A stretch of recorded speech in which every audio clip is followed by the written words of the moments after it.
Ice Age Floods History of the Cheney area. I'm going to start by talking about the Ice Age Floods Institute a bit in its educational commitments to the community and what we offer our membership. I'm sure some of you are members and others are not. So if you're not familiar with the Institute, this will be a bit of an introduction. If you are familiar with the Institute, you already know all this stuff. Starting with, we have free brochures. Some of you have already picked them up. If you haven't and you want some, there's some in the back. These brochures include free self-guided tours of flood features within the area. And so grab them if you want at the end. Taking these tours is a lot of fun. You can go out and have a great time, more fun than anything that doesn't involve alcohol anyway. Okay, so Cheney-Spokane, I want to talk about what our chapter is doing specifically, and a brief review for your perusal and, if possible, involvement if you want. We are doing things that can involve the public. So the Ice Age Floods Institute overall is an educational nonprofit organization. We have the overall national and we have 11 grassroots chapter. Our chapter has maintained a fairly steady membership of about 100, with 25 or more attending most events. I don't know what the number is right here, but I know 50 signed up, so it's a little under 50 from the looks of it. We do hikes, we do lectures, and we do field trips mainly. Our membership area encompasses about 25,000 square miles. We measured it off the other day. And the population in this area includes over 1 million people. We get in South Coeur d'Alene area too. So we could accommodate more members if anybody wishes to join and doesn't already belong. The Institute as a whole is a nonprofit organization which is supported solely by donations and membership dues. We hold no property, we have no salaried positions, and we have no overhead costs, so all dues and fees and money anyway goes into our various educational facilities. We covered the costs of bringing you top scientists for lectures. We have fund educational signage like this one, which some of you probably have stopped at. If you haven't, you might stop there. This is a kiosk that we have at the corner of Cheney Plaza Road and Main Street, more or less across from the Mitchell's Grocery, kind of kitty corner. And we are going to have a display at the Cheney Depot when it opens, whenever that turns out to be. Okay. We've also supplied technical information to municipalities. Most recently, the Ice Age Floods Playground. We were involved in the signage there. And we get numerous requests from schools, libraries, like this program has been going for 3 years now and still seems to be popular. Various clubs, retirement facilities. We've been into retirement homes giving small talks. Even Spokane City Councilmen have requested presentations for various groups they're involved in. And our chapter's vice president, Glenn Cruikshank, who is sitting right here, has been handling these requests. He's our liaison with requests for presentations, and he's doing a very good job at taking care of that. Our other board members that are here are Don Chadbourne and Chris Shear, and they're in the back of the room, and they have been leading hikes, doing a very good job of it. Other board members have been doing other jobs, and I appreciate the work they've been doing. Our board could use a few more people, particularly anybody that wants to work with K-12 liaison with the schools. We've managed that, but we could use more people in that area. Property owner liaison, we're doing okay with that, but we could use some more. Graphic illustrators, particularly people that are up to things like the kiosk signage, preparing that sort of thing. And if you're interested in that or anything else in regards to our chapter, our email is IAFI Cheney-Spokane@gmail.com. Okay. Scientists are trying more than ever to create partnerships with all levels of society, from school-age children to senior citizens. We're trying not to be this exclusive elite organization above all the common hoi polloi or whatever. That's most scientists anyway. There's still some like that, but not too many anymore. There are two approaches to public education. The most common one you run into is a lecture where we present you with a situation and then give an explanation for it. That's not what I'm going to do tonight. It's going to be quite different. What I want to do tonight is give you a better understanding of how science is working, particularly by presenting a problem that's not solved. And then perhaps you can get involved in solving this and other problems too in the long run. A year ago, we received a generous contribution of $50,000 to support a graduate research projects within the Ice Age floods area. We've already given over $30,000 to a graduate student to cover the cost of analyzing Ice Age floods dates, and I'll talk about that just a little bit more in a minute, how that works. I'll now try to persuade you to join in ongoing discussions among local scientists that are trying to resolve some of the ongoing questions and conundrums in the Ice Age floods geology in this area. And also, if you have any, present your own conundrums to us, and we'll see what we can do with it. But first, who are the local scientific investigators? Some of them are here tonight. I already mentioned Chris and Don. And there's some others in our board. Michael Hamilton, who is not here tonight. Me and my husband, Mike, are also involved. And then Glenn has also been involved in terms of, he's also known as Google Earth by Glenn, if some of you are, are familiar with that. Some of you may be. This is something that Nick Zentner has dubbed him, if you watch Nick Zentner's programs. So anyway, they've all recently decided to embark on a systematic study of late Ice Age and subsequent problems within our chapter area. And there's some other people that have more professional people that are not involved with the Ice Age flood specifically that have been in this area studying problems. For example, there is Richard Waite. He's been involved with Glenn Cruikshanks in particular. He is a USGS Emeritus, U.S. Geological Survey Emeritus, and he spent a couple of days with us last October looking at flood features from here up as far as Loon Lake. There's some interesting problems up by Loon Lake that we've looked at, and we haven't done anything with them yet, but they're on our list of projects to be done in the future. Richard is recently working with Glenn on J. Harlan Bretz's field notebooks, trying to pinpoint what Bretz knew, when he knew it, where he was, when he was there. And maybe in the future, Glenn will have a talk to give on that, and we'll see. Okay. Jim O'Connor and Lydia Stage, who I don't have a picture of, are both our USGS research geologists, and they spent a few days with us last year looking at old river, or fluvial is another word for river that we use as geologists, and paleosols, which is old soils. Fancy words, sorry about that. That Bretz originally thought were glacial till deposits. There were a lot of things that Bretz thought were ancient glacial till deposits that turns out aren't, unfortunately for Bretz. Jim returned in early October to look at some more sites over near Hayden, and he also was our guest lecturer at our chapter's annual membership meeting in the Saltese Flats Conservation Area. Jim's talk about the dynamics of the Missoula floods from Bayview, Idaho to the Pacific Ocean went over pretty well. Another person that is big into the floods is Vic Baker.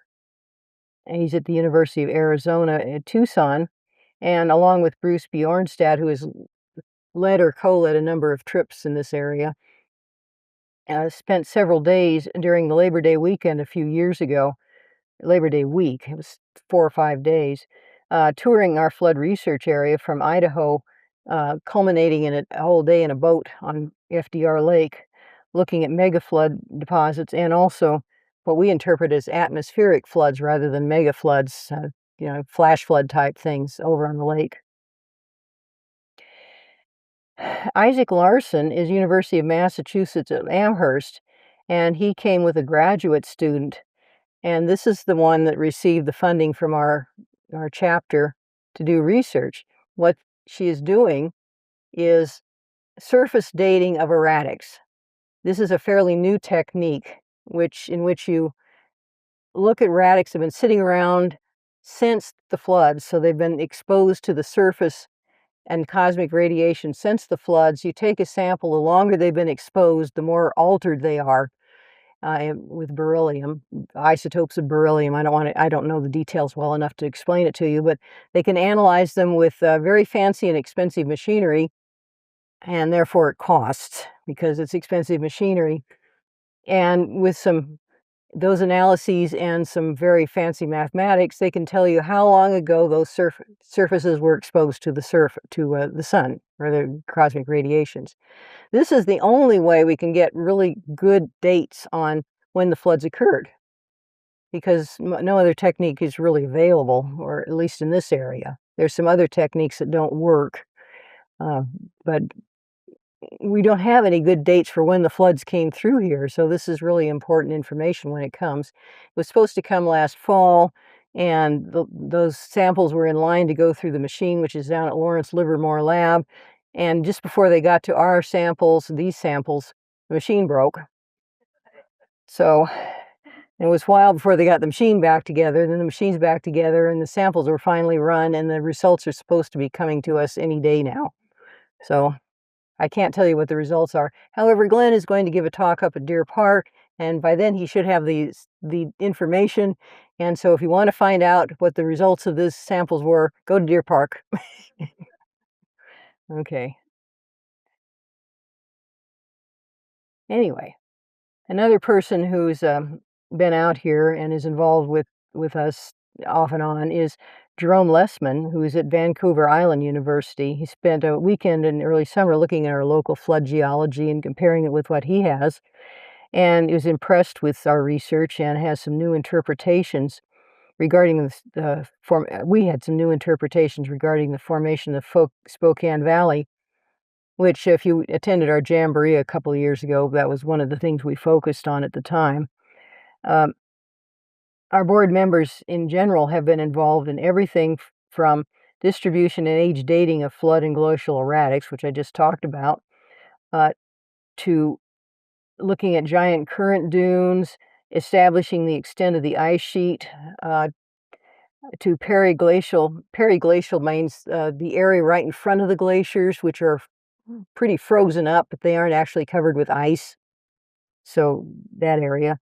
And pattern grounds, which is something that forms in periglacial areas. From the freeze-thaw cycle, the freezing pushes rocks aside, and then you eventually get this sort of ring of rocks around things because they've been pushed aside by the ice. And we see that actually around here, more than we thought we did. There's some out at Turnbull, as it turns out. And relationships to Mima mounds, which are, I'll talk about Mima mounds in a minute because they're kind of interesting too. And then pre-flood and post-flood drainages. Speaking of Mima mounds, that's one or two. This is an interesting side note we discovered fairly recently. Did you know, probably you don't, we didn't either until fairly recently, in 1913, J. Harlan Bretz completed the first detailed scientific study of features that he named Mima mounds for the Mima Prairie over in western Washington. So he actually named Mima mounds. This is a decade before his first channel scabland paper was published. So you can these features are found all over the West and into the Midwest. I'm not sure where else they're found, but they're very widespread.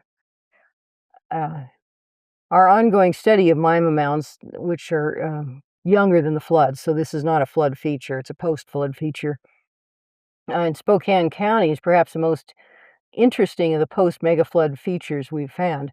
They're periglacial, at least some of them, and they tend to seem to occur related to the Younger Dryas, which is a time period when the glaciers made a short advance as it was melting, and you had the melting going on, and then for a short period of time, the glaciers advanced again, and that's called the Younger Dryas. The Dryas is a plant that occurs in front of the glaciers, and they advanced.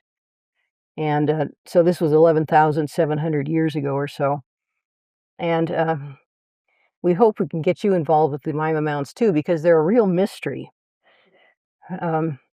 These mounds are commonly found in our local megaflood channels. They tend to occur in places where you have a solid, fairly flat surface, which is common in the scablands, of course, basalt, and you have a relatively thin layer of soil on top of it, which is what mounds up into the mounds. So you see them in scablandy type topography. It doesn't have to be a big scablandy type topography. Drumheller Springs has a couple of mounds in it, so it's pretty small. It's a tiny scabland, is what Drumheller Spring is.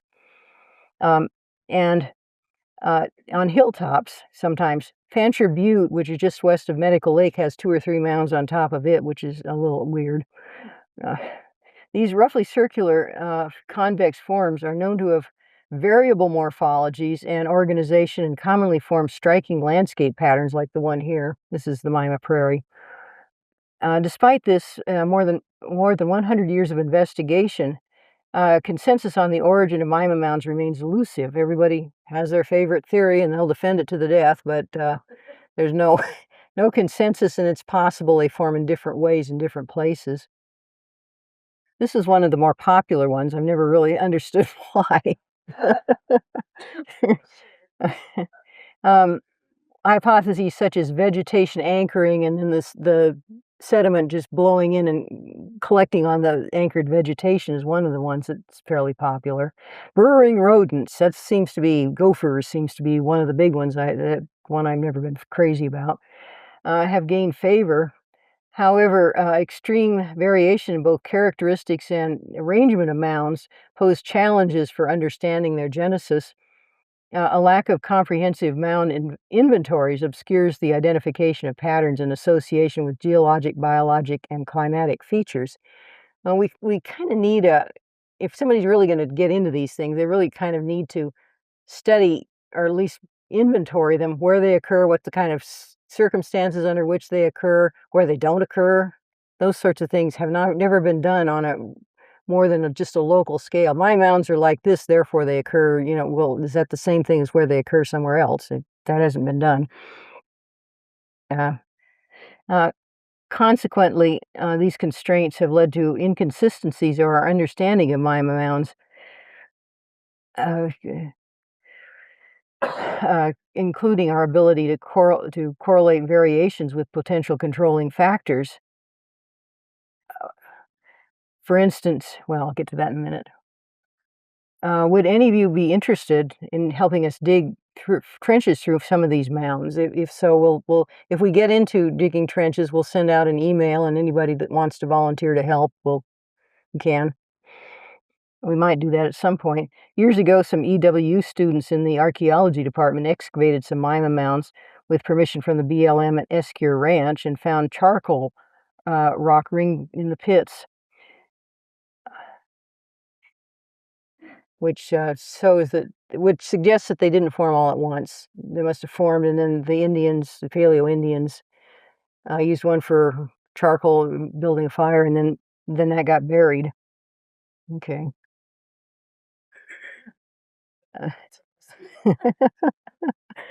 Okay. Other possibilities. Okay. You too can propose a formational cause. It's just like the dinosaur extinction before the asteroids. Everybody had their own explanation, some of which were really weird, to say the least. The rodent idea has long been the favorite because they are ubiquitous, and some mounds have burrows, although most don't, and none of them have bones that I've ever heard of. Drawback is it would take a lot of gophers transporting tons of sand and rock over many millennia to account for the millions of Mima mounds occurring in North America. A gopher like this creating a mound, it would take a while. So let's propose another one, just for the heck of it. Ground sloth, why not? They were huge, and they're numerous through North America during the last ice age, and large enough to build a single mound with a few minutes of scoop and poop, just like a oversized cat. They do in the litter, they scoop, bury it. Why not? So anyway, we'll skip that idea for now. Okay, anyway, yeah, on to something else. The present-day landscape that you live in and drive through has been dramatically altered by the glacial Lake Missoula outburst floods. Of course, you know that. They seem to have occurred between 18 and 14,500 years ago. As you probably know, J. Harlan Bretz was one of the first to realize over a century ago that the channeled scablands could only have been created by one or more humongous floods from meltwater emanating from beneath glacial ice at the end of the last great glacial period. He thought it was directly from under the ice. He was aware of what happens in Iceland, for instance, or Greenland mainly, both actually, where water comes out in massive floods, meltwater comes out in massive floods under the ice. And he was picturing that sort of thing coming out from only on a larger scale could cause the channeled scablands. Okay. Most of what Bretz and other flood researchers have published can be downloaded from the IAFI.org website. And I'll point out what's going on here. Last time I gave a talk, I tried to use a laser pointer, and every time it went to the screen, it disappeared. So this is my current pointer. This is the handle of a mop.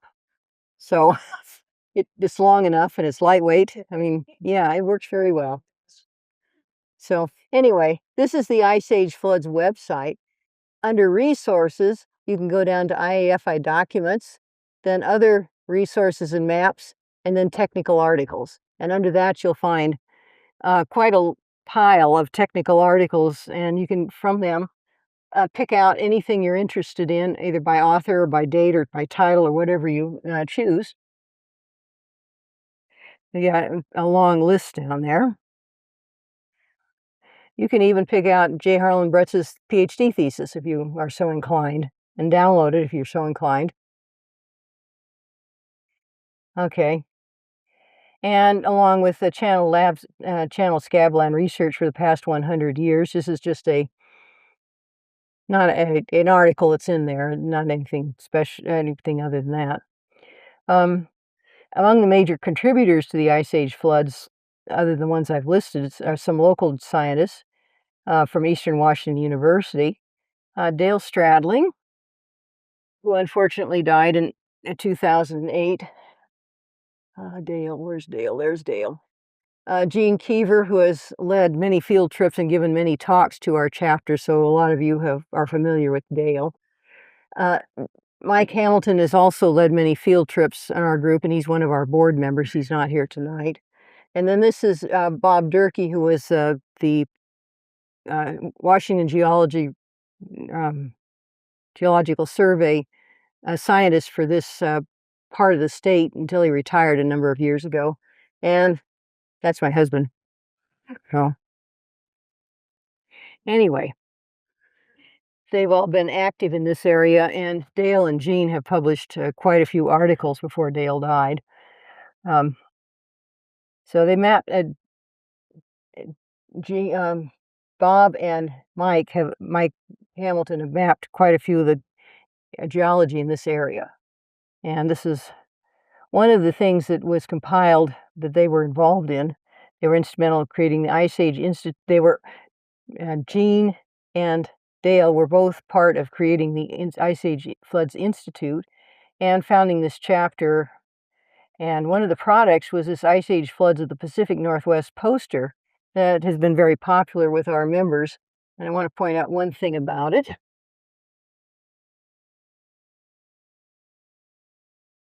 Okay, so here's Glacial Lake Missoula, the ice lobe, the dam, and Glacial Lake Columbia. You would be amazed at how much Glacial Lake Columbia gets overlooked. I've seen a number of maps where it doesn't even exist.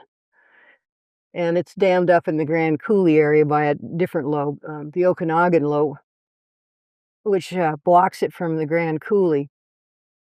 But it has an effect on this area because the water coming out of glacial Lake Missoula promptly finds itself in the middle of glacial Lake Columbia.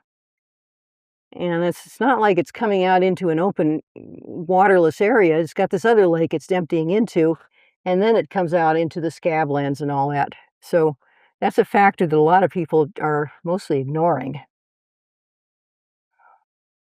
Okay, so um, anyway, this is the National Ice Age Floods National Geologic Trail. One of our educational goals was supporting the National Park Service attempt to get Congress to authorize the Ice Age Floods National Geologic Trail, which they finally did. Melanie, do you remember what year that was? No, okay.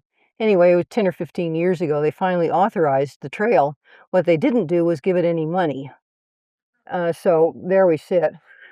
And so at least it exists on paper. But anyway, it's a little basic geology now for the area. Geologic dance, landscape, and hydrology are dictated the megaflood path from beginning to end. You must understand that these two basic subjects before we can fully appreciate the reluctance by contemporary scientists to accept Bretz's hypothesis. It's, as you probably know, this is the Columbia Plateau, and the ice came out of down here, and you can follow the paths. This yellow, what's that? Oh well. The yellow here is Palouse sediment mostly, and the brown is basalt, or tan brown, whatever color that is basalt. And you can actually see the pattern of drainage coming down and entering up down here into Vantage and the gap there and on down the river. I'm not going to deal with that part at all. So it shows up pretty well on the map. Okay. Today it's not enough to accept that huge ice dams on the Clark Fork River failed numerous times, and there's a big debate as to how many times. Uh, releasing more than the lake had more than 500 cubic miles of water in it, and so how much of that was released at any given time is debatable too, but that's a lot of water. It created a channel scablands, carrying debris through the Columbia River Gorge and out into the Pacific Ocean. As a concentrated flow of water and a lot of sediment, which went out down through the Columbia River, out as a huge plume into the Pacific, and it's been found as far south, because the currents go north to south off the coast. It's been found as far south as Northern California. So it went quite a ways. And so can we see this? Yeah.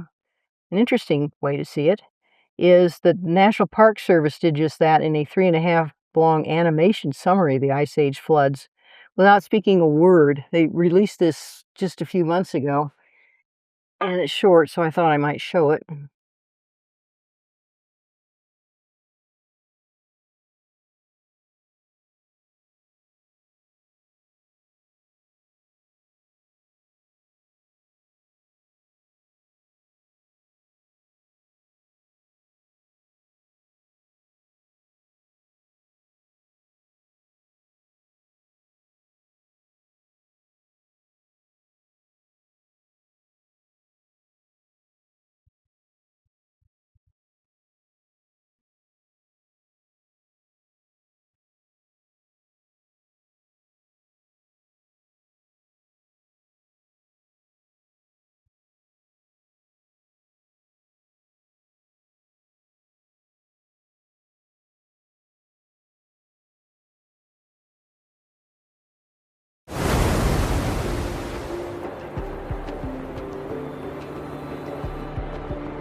This is just a cutout of the area of Washington that the floods went through.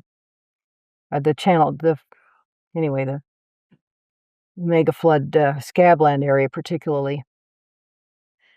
And this is the channel scabland, deeply scoured area. And okay, it's hard to figure out what the best way to depict the scablands is. I don't know whether this is the best way or not. And they've got some other ways they're going to be depicted in the future. Here's a map that was prepared by Art Bookstrom, who was in the USGS office in Spokane. He's retired now. And he prepared it with another guy, John Wallace, who I don't know whether he's retired or not. I wasn't able to find out. This is a nice graphic of the channel scabland tracks, particularly in our area. I want to point out a few things here. The West Plains. Notice all the little broken up segments all over the place. Here is Cheney. Cheney is an island, a loess island in the middle of the scablands. We got Wright's Hill up here blocking the water. So some of it comes down here, down Minnie Creek, which I'll be talking about as my main focus in a little while. And the rest of it goes down this way. So you've got a split around Cheney, and then it rejoins down here in some manner. I'm not sure it rejoins in the manner they show here. But we got that. We got Fish Lake. And anyway, so Cheney's right there. And this Latah Creek is this nice straight thing here. And I'll be mentioning it too.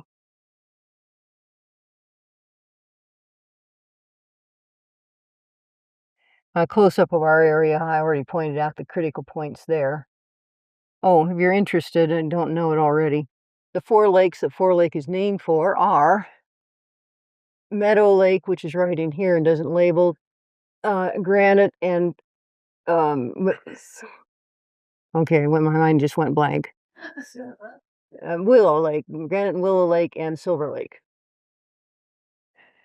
The boundary between Granite and Willow Lake is the causeway that you drive over if you're heading that way. Okay. So I'm going to now look at some of the basic relationships of megaflood created rock channels, as opposed to channels that are not created by the megafloods. They're created by either subsequent to the megafloods or before the megafloods. The tenet is that the flow direction of the creating megafloods it will be mirrored by any subsequent drainage system. The old adage, go with the flow, should apply. Let's start with a fairly recent article in which flow directions are depicted by some old friends of ours. So we have Richard Waite, talk about him. Roy Breckenridge mapped the Rathdrum Prairie area, and Gene Keever and Dale Stradling. Roy has since died. We're losing them, unfortunately. So here's their map. They show that the Missoula floods radiated outward in an arcuate pattern as indicated by the arrows. The outburst megaflood waters that flowed to the north and entered the pre-flood or antecedent means pre-flood, subsequent means post-flood. So I'm going to be using those terms off and on. And Ponderay River, that's the arrow that goes up north, heads north. Water that flowed to the south and west into the Spokane River in a rock channel from Lake Coeur d'Alene, therefore is post-flood or subsequent drainage, at least to the Washington state line. What happens beyond that, I'm not going to say right now. So do you separate flood channels from fluvial or river channels? So river channels versus flood channels, there's a different morphology to them that you can use to separate them. And I'll get into we have a video on this later on, but this is the latest attempt to depict megaflood scour and drainage systems. So we have a map on the left and a recreation on the right. I'll get to that later. This is our membership area in which our chapters field trip guidebooks are discovered and covered. And we have a series of tracks, a Cheney-Palouse Crab Creek Telford tract. We're going to be looking at that a little bit later on, and Grand Coulee we're not going to do anything with. But we have had field trips over there. Okay. Research efforts that we're looking at and comparing to try and figure out what's going on with these local drainages. We're going to look at Rock Creek and Latah Creek first, and then we'll go over to Crab Creek. So here we go with some directional information. Overall view of our area, looking at the directions of different flows of the various creeks. The large blue arrow pointing down to the southwest is the major direction of the floods going through this area. The thin light blue line is Crab Creek flowing south. You see where it's labeled there. That's in a flood channel. The dark blue arrows are Latah or Hangman, I like Latah, and Rock Creeks, which flow north in pre-existing drainages. So they're antecedent. So far, so good. And the next thing I'll look at is the box that's in the center.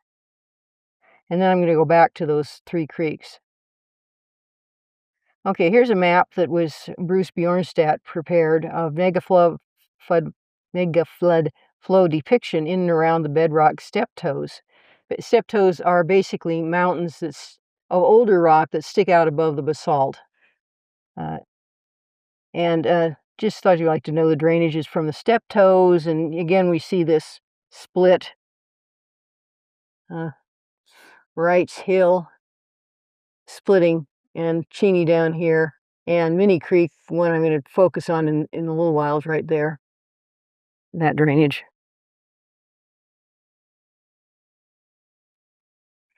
This is a more recent image that Bruce Bjornstad has prepared. It's a LiDAR image.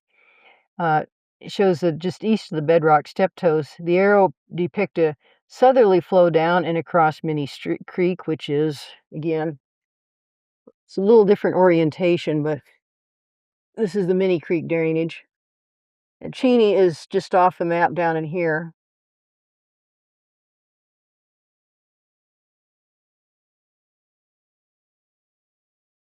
Okay. Now, looking at Minnie Creek, what does it do? Okay, I know this is a bit bleached out, and I apologize for that, but it's best we could do. So you go down Minnie Creek, and it comes down, and it's coming down, and it's looking fine. Cheney's right here, and then all of a sudden, whoa, it heads north. Does that seem right? Yeah, the floods are going like this. It seems like it should be going like this. Nope, off it goes.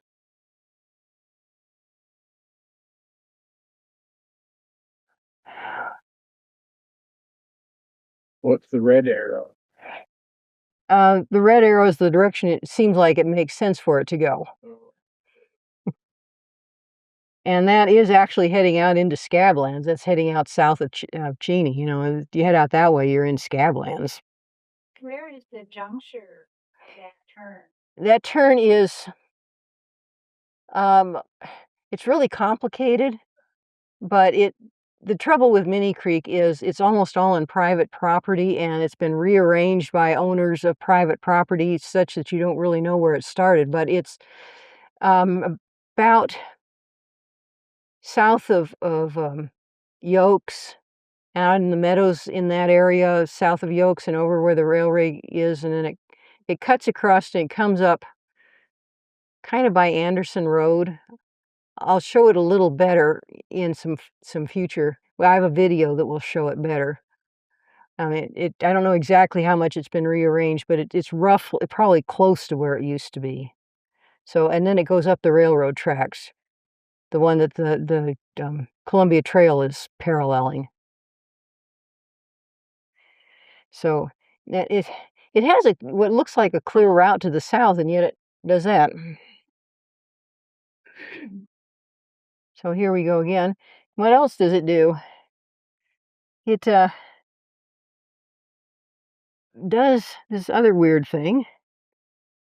Here's Marshall Creek. It's doing the same darn thing. It's going up and heading north and ending up in Latah Creek. So Minnie Creek comes down. Here's Cheney, right at the north end of Cheney, more or less. It turns around, heads up parallel to the Cheney-Spokane Road, and junctions with Marshall Creek pretty much at Marshall. And then two of them combine and head up and meet just south of that little Yokes and Chaps and that area, and go into Latah Creek, which is also heading north against the flow of the floods. Isn't the grade of the current grade of the land determine where the creeks go? Well, that's where they're going. Yeah, it is the grade of the land, but there's some odd things about it. Why is the Grant land? If that was originally formed by the floods, it doesn't have the features of a flood. Carved. It has the features of a flood carved channel, but why would it be flowing in that direction? That's the problem. It's not like there's some place for it to have come from down here as a major channel. And it's also, if it was pre-flood, it should have a river carved shape to it, and it doesn't.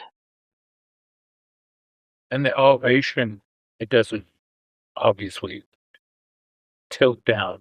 No, worse, lower at the top of your loop than it is. Oh, it is. I'll give you a cross section of it, and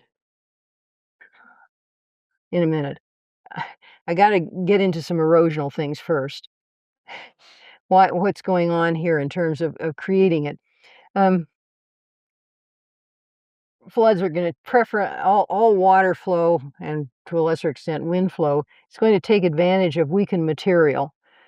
And so what we have here, the targets for flood erosion: removal of unconsolidated sediment and weathered bedrock. Obviously, soft stuff is going to be more easily removed than hard stuff. Sediment inner layers between basalt flows. The further east you go, the more inner layers you have, the so-called Latah Formation, which you may or may not be familiar with. We have leaf fossils in some of the Latah, but it's a problem for builders over by Spokane. They keep wanting to build on it, and it tends to slide into the creek. So it's not really a great thing to build on. And then deeply weathered contacts between granites and basalt, and I'll start with that in a minute. So factors include the bedrock geology, basement, which is step toes, which tend to be acidic, and basalt, which scablands, which tends not to be acidic. Structure, faults, and fractures, those are pretty obvious. You get cracks in a rock, it's more easily eroded. And then weathering, and I'll talk about that in a minute too. But mainly I'm going to talk about rocks right now. Granite versus basalt. Basalt is a granite, what kryptonite is to Superman. Or the other way around if you want. In other words, they lead to mutual destruction when they come in contact with each other over time. You won't ever find them in contact you rarely find them in contact at all. And if you do happen to, there's not going to be a nice, clean contact. It's going to be all mucked up. Deep chemical weathering transforms solid rock into Play-Doh, basically, or clay, or whatever you want to call it. It's all about the chemistry and the fluids that flow between them. And so here we have some basalt weathering. Basalt is basic or alkaline. Granite is acid. They don't get along well together. So you have all these different reasons for it here. What does it happen? Basalt is formed from mafic or alkaline minerals. It's also formed farther under the surface of the earth, except as a basalt flow, it comes out and it solidifies on the surface, but it was melted further under. The further down the rock is stable, the less stable it is at the surface. And granites are formed at a shallower depth than basalt, so they're closer to being stable at the surface. So basalt forms deeper. And chemistry-wise, if you look at the pH scale, I don't know how many of you know the pH scale, but it's a member of how acid or alkaline stuff is. 7 is neutral. Lower than 7 is acid, which is where granites come in. Higher than 7 is alkaline, which is where basalts come in. Rainwater picks up carbon dioxide, which creates a weak acid called carbonic acid, which is down in the lower right-hand corner on this. If you have coal emissions or something like that, you get acid rain because that creates more CO2, so you get a higher concentration of acid in your water. Anyway, basalt is not good news on that. So this is a road cut. You add fluids to groundwater, basalt degrades to clay, various types of clays, and granites tend to contain feldspar micas and other minerals that degrade, forming decomposed granite, which tends to be dominated by quartz. Quartz is relatively stable on the surface of the earth, so when you really weather something, the quartz is the last thing left, which is why beach sands are dominated by quartz when there's a quartz source. And so what we have here is basalt with a lot of weathering at the bottom of it, and then white stuff below probably has a lot of quartz in it. Soil profile. Why do you care about this? Probably you don't, but you should if you live in the country in particular. Most of the soil around here is mapped as Palouse. We have these hills, and yet they formed under glacial Lake Columbia, and they're supposed to be windblown. Well, you don't get windblown hills under a lake. It just doesn't happen. And so when we started looking at them, we realized what they were is what we call residuum. They're weathered material that's left over when the surface has gone away. So they aren't windblown soils. They're left over mostly from basalt, which is clay. Clay is not the greatest stuff to build on. Palouse is rich silty loam, which is well-drained soil, which makes good farmland. It makes good things to build on. Clay is not that way. Clay repels water, among other things. So you try and build on it, you're going to get a poorly drained soil. Local builders, they go out and say, oh, it's Baptist Palouse, I'll build a house on it. Well, it's going to be waterlogged, and you're going to have problems with foundations. You're going to have problems with drainage. If you look at the West Plains, you'll find these drainage pits on some of those housing developments where they're trying to get the water away from the houses. That's because they're building on residuum.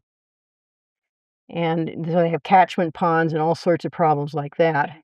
So that's a practical problem. For us,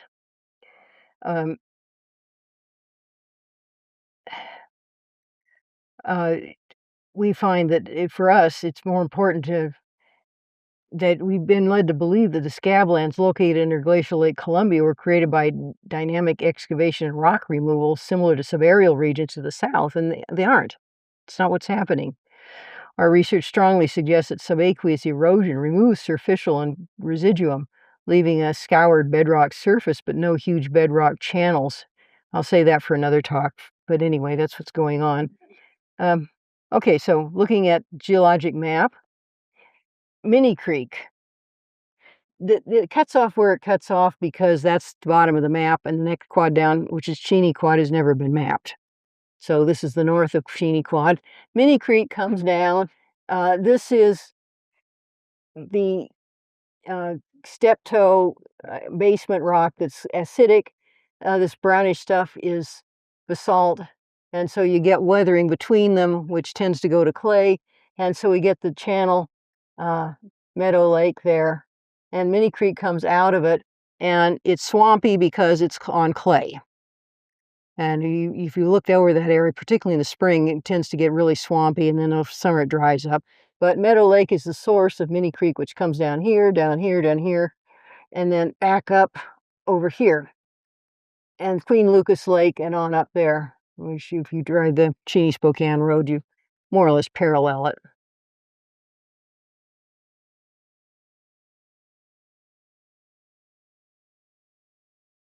Okay. Another view of the same thing, more or less. Different map.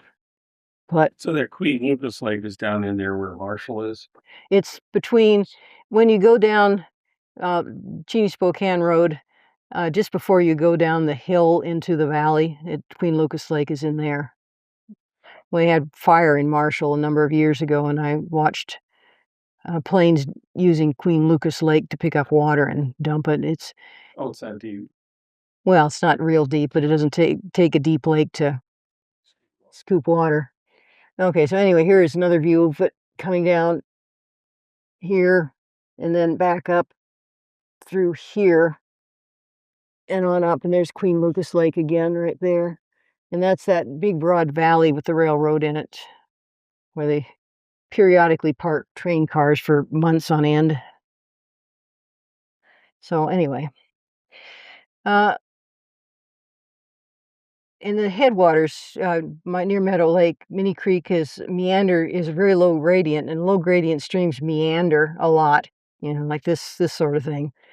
But it's since been trenched and probably drained, so it doesn't look like that anymore. And we'll have a video showing that at the end of this talk.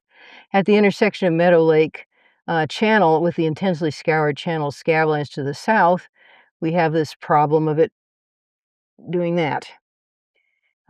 With a narrow to wide bottom and scour lakes, it's obvious that part of the bedrock geology played, but the hydrology is an enigma, and I don't really understand what's going on down there.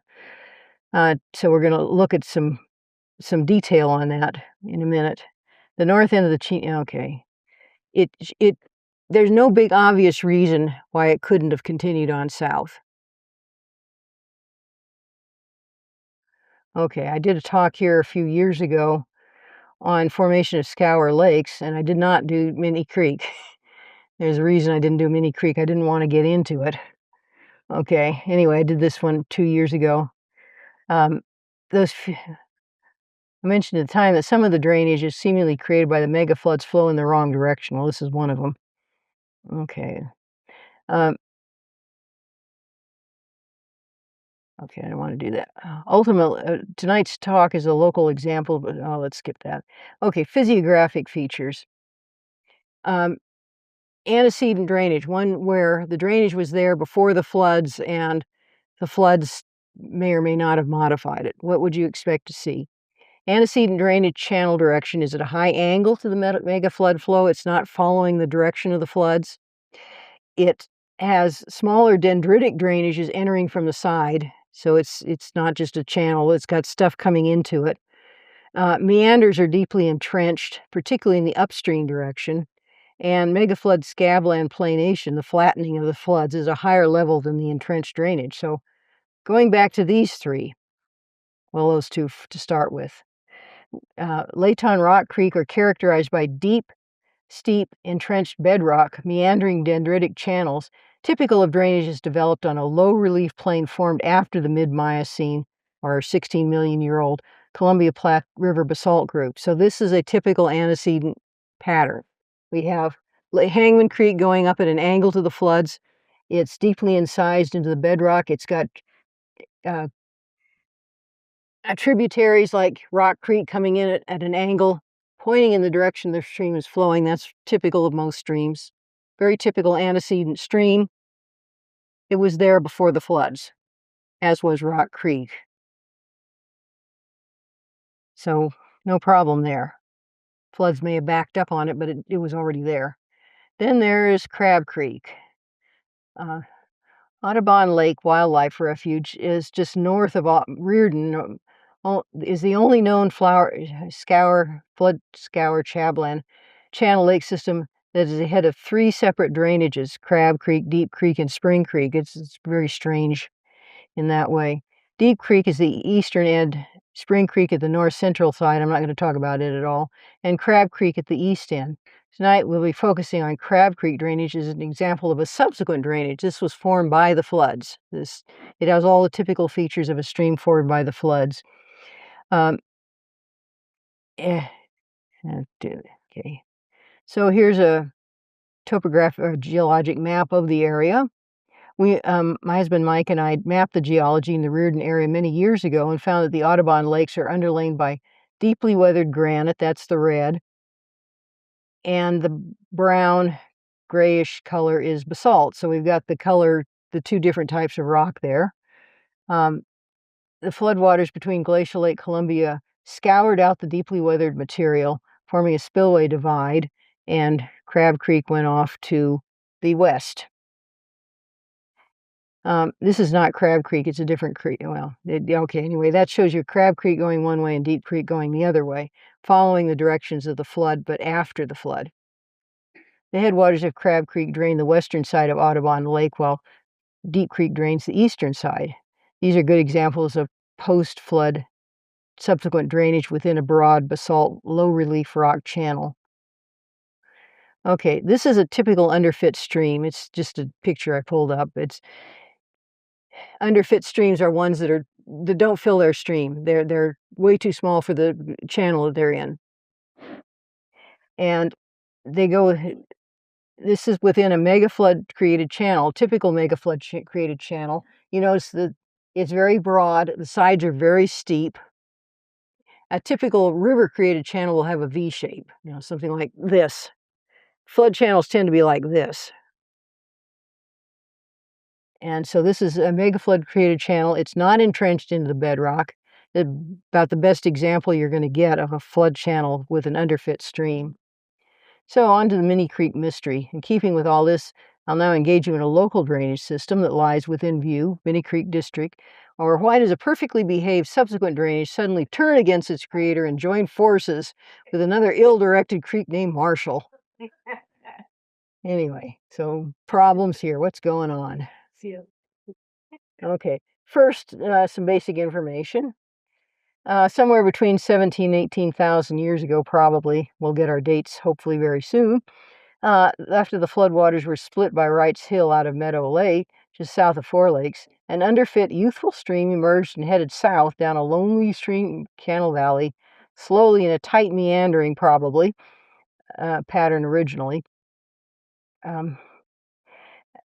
And on its way through swampy areas toward an unknown destination somewhere in the channeled scablands.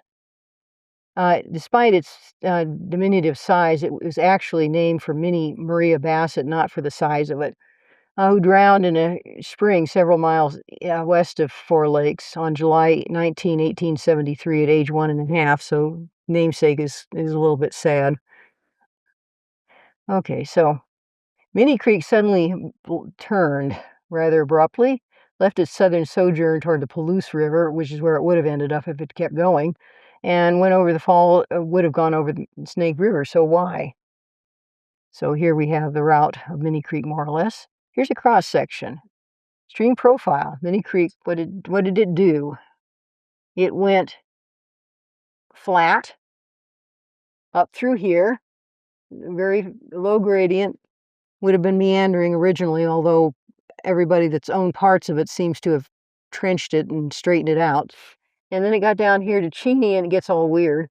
And then the bumps on this are noise, by the way. This was done as a series of points with straight lines in between, so it wasn't, I went over banks and stuff. So these points don't mean anything.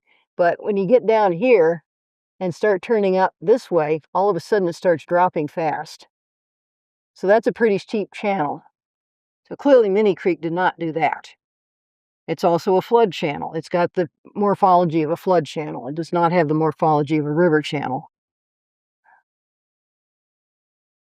Okay, now the next creek involved is Marshall Creek, which does exactly the same thing. It starts out down here, which is not too far above Turnbull, and goes up to about in here somewhere.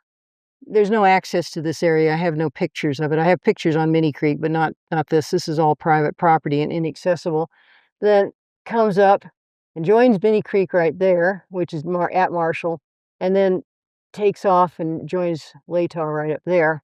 And you notice it comes down and then flattens out a bit over there, and then just drops like crazy. Again, it's a flood channel morphology, not a river morphology. Okay. And with that, that's all I really had. If you aren't on our mailing list and would like to be, there's a sign-up sheet in the back. You can do that before we leave. You have a question?